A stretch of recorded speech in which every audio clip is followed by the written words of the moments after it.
గతంలో చంద్రబాబు నాయుడు గారు, పవన్ కళ్యాణ్ గారు వీళ్ళందరూ పెద్ద పెద్ద మాటలు చెప్పేవాళ్ళు. అసలు ticket prices, cinema ticket prices గురించి ప్రభుత్వానికి ఏం సంబంధం? నువ్వెవరు జగన్ మమ్మల్ని కంట్రోల్ చేయడానికి? నువ్వెవరు? మీరు రెడ్డే కదా, మీరు తేల్చుకోండి, సన్నాసుల్లారా, అది ఇది అని చెప్పి పెద్ద ఎత్తున పవన్ కళ్యాణ్ గారు అయితే నన్ను ఇబ్బంది పెడుతున్నారు పెద్ద పెద్ద మాటలు మాట్లాడారు.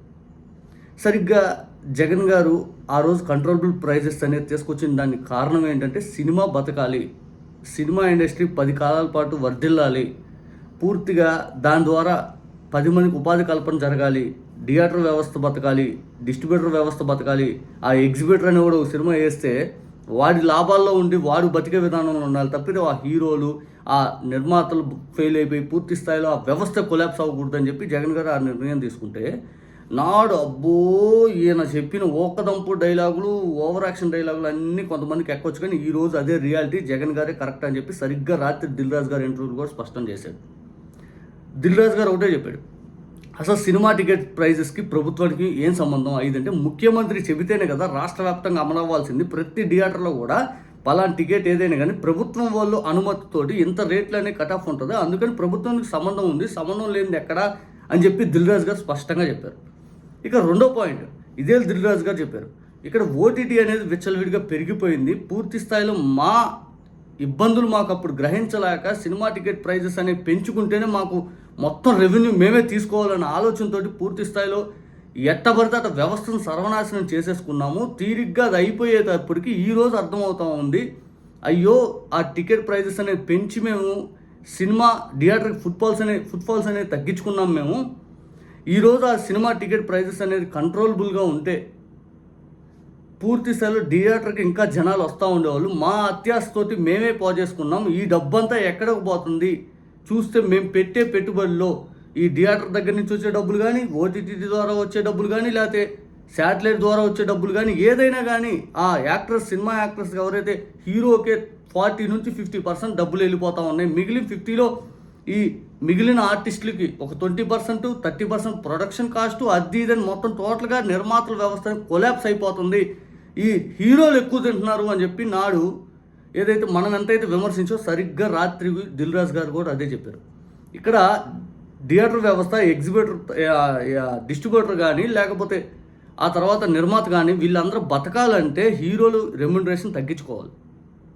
నాడు ఇది మనందరం మాట్లాడితే నువ్వెవరు, మాకున్న స్టార్డమ్కి మాకు ఇస్తున్నారు, మీరెవరు థియేటర్ల రేట్లు పెంచడానికి, థియేటర్ రేట్లు తగ్గించడానికి మీరెవరు, మీకేం సంబంధం మాట్లాడారే.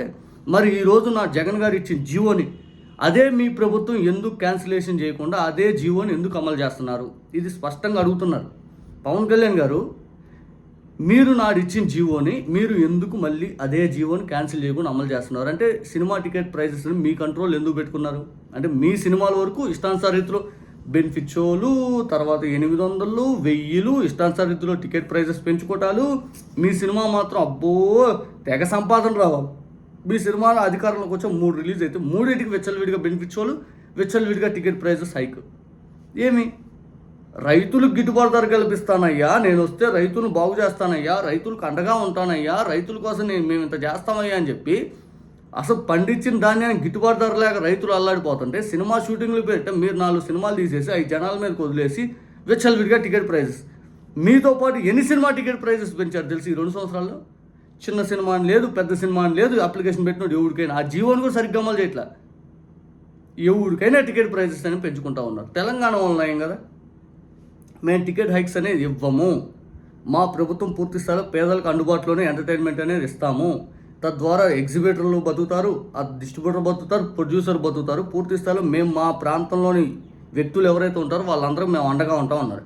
ఇక్కడ మీ టికెట్ ప్రైజెస్ విపరీతంగా పెంచుకోవడంతో థియేటర్ వ్యవస్థ కొలాప్స్ అయిపోయింది, ఎగ్జిబిటర్ వ్యవస్థ లేదు. ఈరోజు ఎక్కడుంది? ఎవడైనా ధైర్యంగా సినిమా వేసి దమ్ము ఒకని చూపించండి, ఎస్ ఈ సినిమా నేను వేస్తానని చెప్పి. టోటల్గా ఎంటర్టైన్మెంట్ ఫీల్డ్ అనేది ఆంధ్రప్రదేశ్లో కొలాప్స్ చేసేసారు. జగన్ గారిని విమర్శించడానికి కొంతమంది లగెత్తుకుంటూ వచ్చారు. ఈరోజు మరి వాళ్ళందరూ ఎక్కడున్నారు? ఈరోజు వాళ్ళందరూ ఏంటంటే ఫెయిల్యూర్ అయ్యామయ్యా, మొత్తం జగన్ గారు రైటే ప్రతి ఒక్కరు రైటేగా మాట్లాడేది. ఆ రోజు విమర్శించిన వాళ్ళందరూ జగన్ గారు రైటయ్యా, ఇది జారిపోయా. ఆలోచన లేని విధానం మీది.